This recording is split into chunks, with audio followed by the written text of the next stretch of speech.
Hey everybody, it's Matt. Welcome back to the Journey Church podcast. If you haven't yet, be sure to subscribe to this podcast so you can automatically get our weekly episodes. And you might want to go ahead and subscribe to our Journey YouTube channel as well.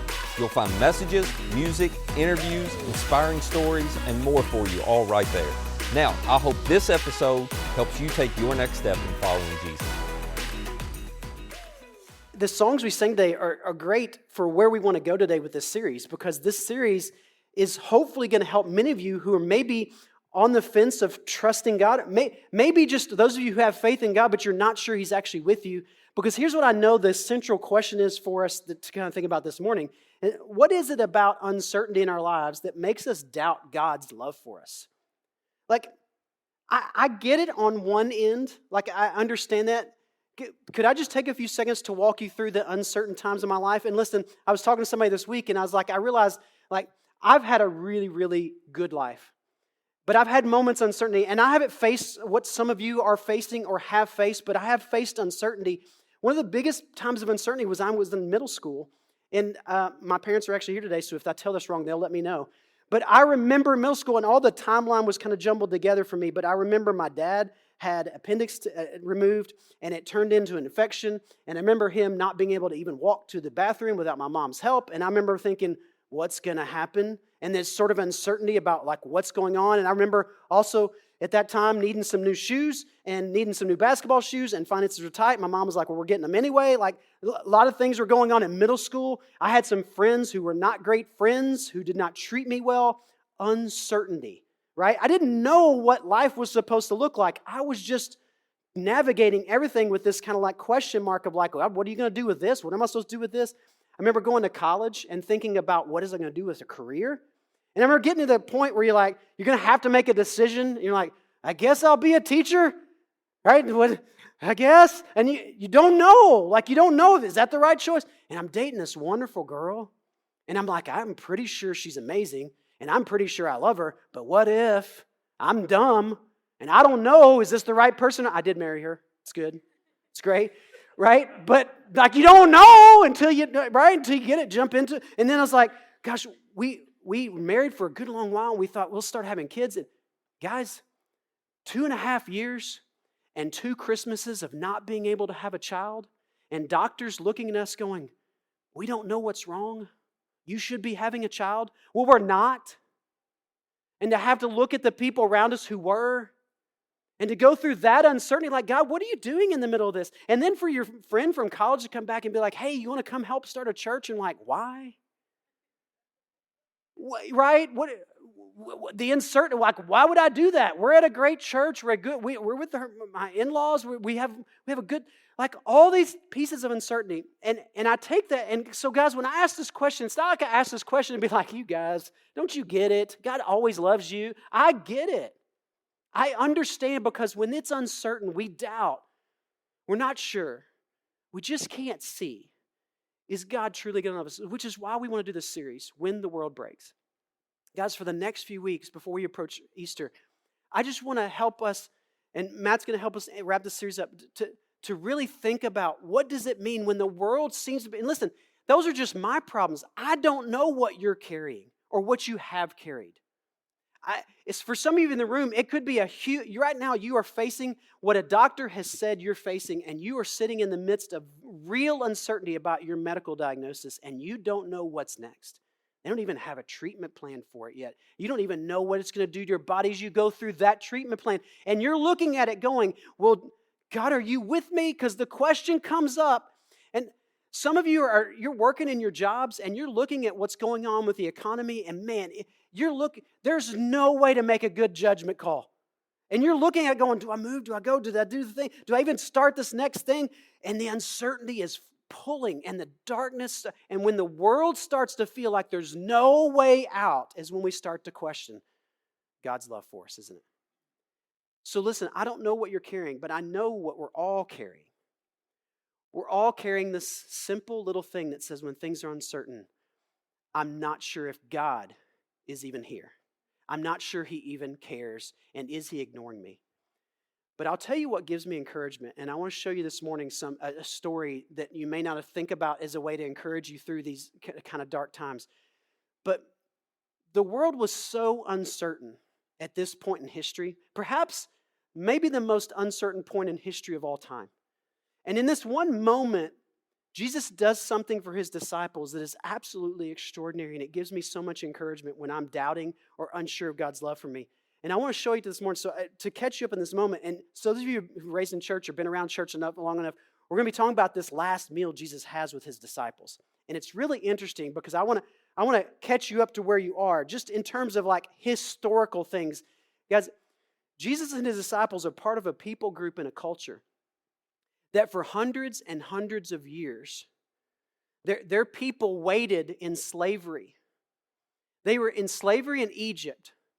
And the reason they did the Passover meal was to remember that they were remembered by God, that they weren't ignored. I just want to think about this. Your history as a people group is that for 400 years you were slaves, but you do a meal every single year to remind your people now, even though that was 1,400 years ago when they got released from Egypt as slaves by Moses. Even though it happens, we still do this meal every single year to remember that God was with us. 400 years of unanswered prayer, but by the way, he did show up and he freed us. 400 years of being like, I don't know, is he there? But he showed up. And so they're there in this moment, and it's just kind of like mind-blowing to me, the amount of uncertainty the disciples were facing. Now, Jesus in this moment has been telling them for weeks, guys, they're going to come get me. They're going to kill me, but I'll be back. And they're all like, Jesus, listen, I was thinking about this week, and I thought, I'm just trying to put myself in their shoes for a second. Let me be just real Jarrod for a second. I'm always real Jarrod, honestly. I don't know if I've ever been fake Jarrod. But I'm reading this thinking, I've watched Jesus feed 5,000 people with a couple loaves of bread and some fish. I've watched him turn to a lady and go, hey, it's okay. I know you think your son dead. He's asleep. And he raises a guy from the dead. Just a few weeks ago, I watched him call a guy who's been in a tomb for 4 days. His name was Lazarus. And he goes, hey, Lazarus, come on out. I've watched him do all that. They're going to kill this guy? How is that even possible? Like in my head, I'm like, how could they even believe that he could be captured and killed? This guy has all the power of life and death in his hands. And Jesus keeps telling them over and over again. In fact, they had to sneak into Jerusalem to even find a little place to have this meal they're having. They've been sneaking around for weeks. And in this moment, the disciples are realizing something's at work here. There's a whole lot of things I'm not certain about. And they come to this, and then Jesus says something that absolutely has to just floor them. Because, in fact, we're going to read a couple verses that shows you how surprised they are by this whole thing. Here's what Jesus says as they get down to it. Now, as they sat and ate, Jesus said, assuredly, I say to you, one of you who eats with me will betray me. To which everybody in the room goes, me? Watch, this is really what they do. This is what I'm saying, like the uncertainty. And they began to be sorrowful and say to him one by one, well, is it I? And another one says, was it I? These guys are so uncertain about their circumstances in the middle of this whole meal that when Jesus says somebody's going to betray him, they all think, is it going to be me? Now that's uncertainty. I can't even be sure that I'm going to stand for my good friend. I'm not even sure I'm going to be, I think he's the Messiah, but I'm not sure. Like in this uncertainty, in this moment, Jesus looks at them and says, guys, one of you is going to betray me. And they all aren't sure about anything anymore. In fact, I would be willing to bet they're not even sure they're going to make it alive through the week, because if Jesus is going to get captured and killed, what's going to happen to me? Is this the end for me? Is this the end of the whole thing? Like Jesus has done some amazing things. It was a good ride, but is this actually going to wrap up? Are we done?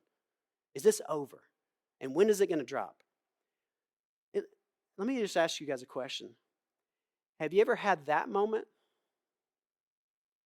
Have you ever had that moment when you feel like, well, gosh, I've been following Jesus the best I can, but is this it? Like, am I done here? Am I done following because I don't know if, and I don't know, is it going to be me that just kind of lets go in the middle of this? Am I going to be the one who says it's no longer? Like, have you ever thought about just letting go of your faith? Have you ever thought about just walking away. Maybe some of you are back after walking away and you know exactly what I'm talking about because you got to that point and you looked at it and you go, I'm not sure this is for me. And in this moment of uncertainty, Jesus tells them what he's certain about. He says this. He answered and said to them, it is one of the 12 who dips with me in the dish. The Son of Man indeed goes just as it is written of him. But woe to that man by whom the Son of Man is betrayed. It would have been good if he had never been born. Jesus looks at him and says, oh yeah, here's what I'm certain of. One of you will betray me. This is a hard story. But let me remind you of something about the Bible. The Bible isn't full of stories of a fantasy world where everything is perfect. In fact, it's quite the opposite. The Bible is full of stories of uncertainty.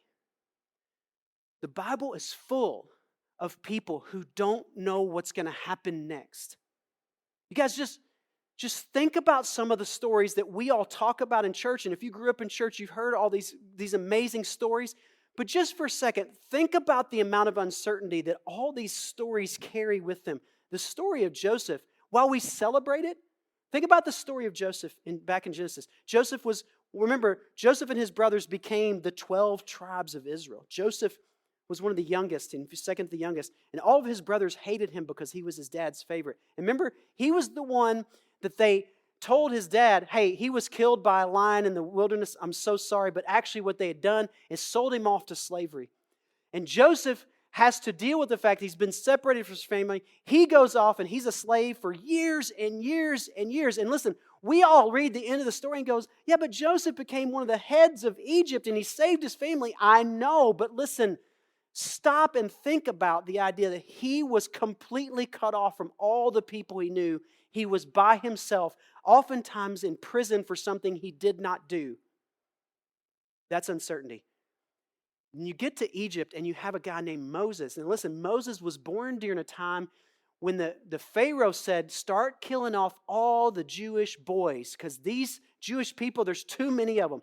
Moses' mother hid him, and he gets found by the Pharaoh's daughter, and Moses grows up in Pharaoh's palace like royalty, even though he's a Jewish little boy. And he grows up, and he gets so angry about the way some of his people are being treated, he kills an Egyptian, and he has to run off, and he's gone for, listen, 40 years. 40 years of God, what in the world is going on? 40 years. I'm barely 40 years old, guys. Right? Think about this. The uncertainty. And God looks at him and says, you got to go back now and free your people. Me? No, not me. And then think about this. We all celebrate King David because, man, wasn't he so brave? And wasn't he so true to God? And didn't he do such amazing things while he was king? And even before he was king, when he killed Goliath with just one stone, he took 5, but he only needed 1 because he trusted God. But did you know most of David's life, he was running around the wilderness trying to escape Saul.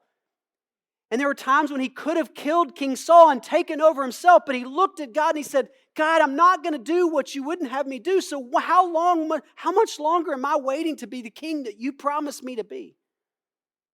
Years of waiting. Here's all I want to tell you guys. The Bible is full of pain and heartache and uncertainty. It is everywhere. If you read the Bible for any length of time, you realize there's not a lot good going on, except there's one thing that keeps hanging on throughout every single story. The Bible doesn't tell a story of God ignoring us when things get hard. And this is what's so amazing in this moment as Jesus looks at his disciples and goes, guys, it's the worst it could possibly be. Do you understand? This is the worst. I'm going to die, and one of you is going to betray me, and all of you, and he starts to tell them, and all of you guys are going to give up. But before he does that, before he starts telling them all the things that are about to happen, he does something in this moment with the Passover meal, guys, I don't want you to miss. Because we run by it, we walk through it, and we celebrate it. But slow down for a second, read this with me. And as they were eating, Jesus took bread. He blessed and broke it And he gave it to them and said, "Take, eat. This is my body." And then he took the cup.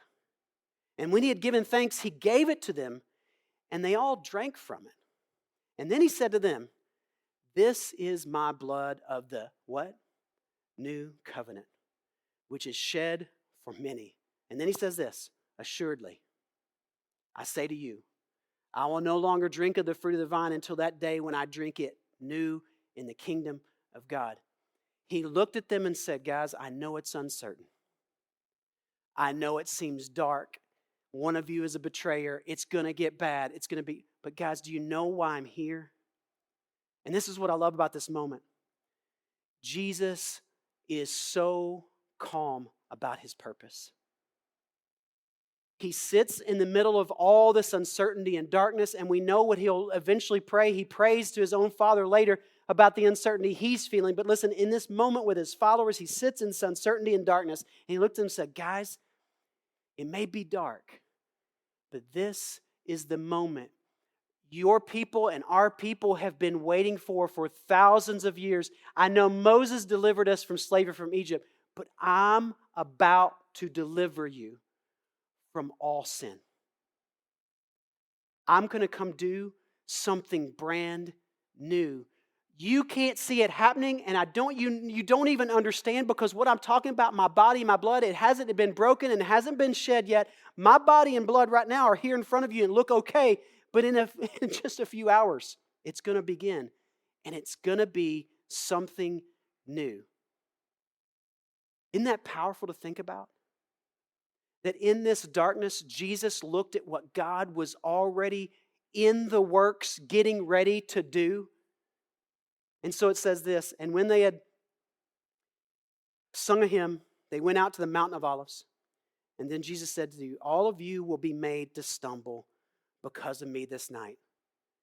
Guys, and this is where, guys, it's going to get so dark. You guys are going to forget how important this moment is. In fact, I'm not sure you're going to be able to handle it. In fact, all of you will not be able to handle it. You're going to stumble. You're going to see what happens to me, and you're not going to be able to hold on. Well, you ever wondered why Jesus tells them that? I've wrestled with this a lot. And I think the answer is in what comes next. Because I think in these moments of uncertainty, I just got to talk about me for a second. I don't know where you are, but in the moments of uncertainty, when I think, well, possibly that God's not around, or maybe it's just too dark for me to see what God's doing, you know what I do?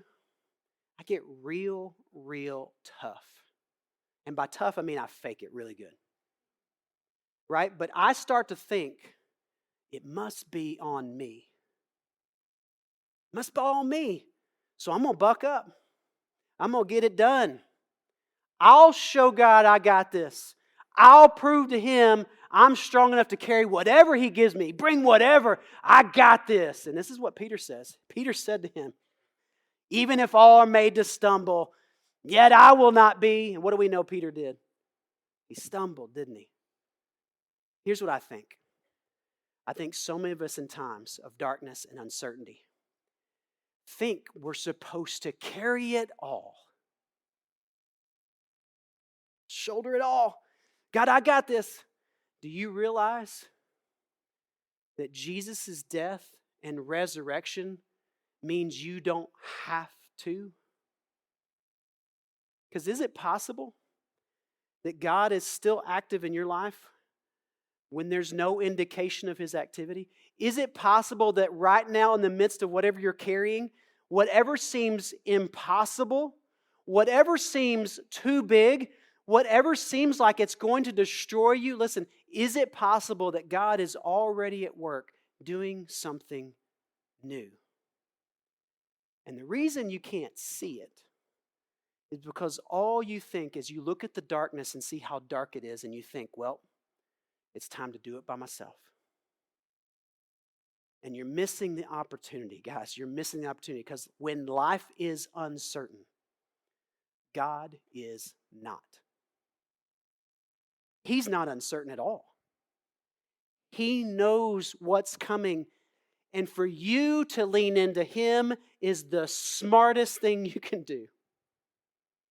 and it's the thing He wants most of you to do. And how many of you keep ignoring this moment you could have and could have this morning where you actually let go of trying to handle all the darkness and you start looking for His work and the light that He's bringing? How many of you are trying to shoulder a burden you don't have to carry, and all you have to do is turn to your Heavenly Father who has already offered up a way for you to make it through? And listen, this is not guaranteeing that it'll come out the way you thought it would. Here's what I'm saying, that when you trust in what He's doing right now, you have life, you have peace, and you can sing the songs we sang this morning. I can be grateful that you are just here in the midst of something that is too dark for you to carry alone. That's what hope looks like, guys. It's recognizing God is still doing something in the middle of the dark. And if you've forgotten that, I've got 2 steps for you to take this week. One of these steps is going to be really, really hard for you to swallow because you're not going to want to talk about it. But listen, you need to find a friend who you've watched walk through hard things and they've come out the other side, and you watch them walk through and you're like, I don't know how they did that. Step 1 this week that you need to do, you need to listen to someone else's story of faith. You want to know why? Because you're listening to your own story of faith right now, and right now your own story of faith is like, I ain't got it. I know. You know why God gave us each other? Matt and I said this 20 years ago. He said, we talked about there are going to be times when it's hard for you and it's hard for me, and it's hard for you and it's hard for me, and we would talk about this behind the scenes, like as long as we're not having a hard time at the same time, right? As long as you carry me and I'll carry you, we'll be good, right? Listen, would you just reach out to somebody this week? Would you just take them to coffee, take them to lunch, have them over, and sit down and just ask them questions? What was it like when A happened, when B happened? Would you just listen to their story of faith? Would you listen to them? Listen, here's what I know you're going to hear. You sit down with somebody who's walked through something hard and kept their faith and held on to it, here's what you're going to hear. I didn't see how God was going to use this, but now that I'm on the other side, and no, not everything's better, but because of that, I now have this. Guys, you can be grateful. You can be at peace, and you can have a full life even in the midst of darkness, but you may need to listen to somebody else's story of faith to remind yourself why you need to let it all go and give it to God.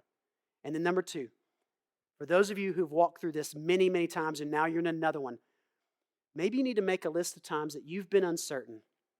And you can now look back and see the evidence of God's works in the past. And if you sit down and think about the times when God's been faithful to you in the past, it will build you up for the current time that you're in. Because I bet a lot of you in the room, you're doing something hard right now. You're facing something uncertain. But you remember when God blank. But you've forgotten, right? Because it's been a while. It's been a few years and things were good. And man, it got so good. And then you've forgotten that part. But listen, go back and remember.